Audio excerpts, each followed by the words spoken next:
তীর লেগে গেল। শয্যাশায়ী অবস্থা সহ্য না করতে পেরে নিজেই সুসাইড করে নিল। সুসাইড করে নিল, সঙ্গে সঙ্গে নবী মুস্তাফার কাছে দৌড়ে এসে বলছে, ইয়া রাসূলুল্লাহ, ইয়া হাবিবাল্লাহ, সাদাক্তা, আপনি যেটা বলেছেন ধ্রুব সত্য, আপনি বলেছেন সে জাহান্নামী, তা আমি দেখলাম সে নিজেই সুসাইড করলো। নবী মুস্তাফা বলেন, আল ইতিবারু বিল খাওয়াতিম, প্রথম কাজ আমল দেখা যাবে না, লাস্টে কি করেছে ওটা দেখতে হবে। একটা মানুষ জাহান্নামী কিন্তু চিরকাল সুবহানাল্লাহ জান্নাতের কাজ করবে, লাস্টেও জাহান্নামের কাজ করে দেবে। একটা মানুষ সুবহানাল্লাহ জান্নাতি চিরকাল খারাপ কাজ করেছে, লাস্টে এমনই একটা কাজ করবে যে অটোমেটিক জান্নাতের দিকে অগ্রসর হবে।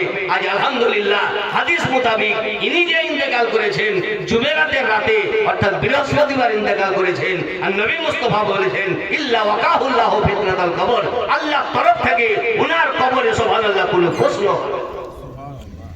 মওত তো সকলের হবে, কিন্তু এহেন নিয়ামত ওয়ালা মওত প্রত্যেকের হবে না। আজ ওনার ইসালে সওয়াবের উদ্দেশ্যে আমরা একত্রিত হয়েছি। ইসালে সওয়াবের উপরে দুটি কথা।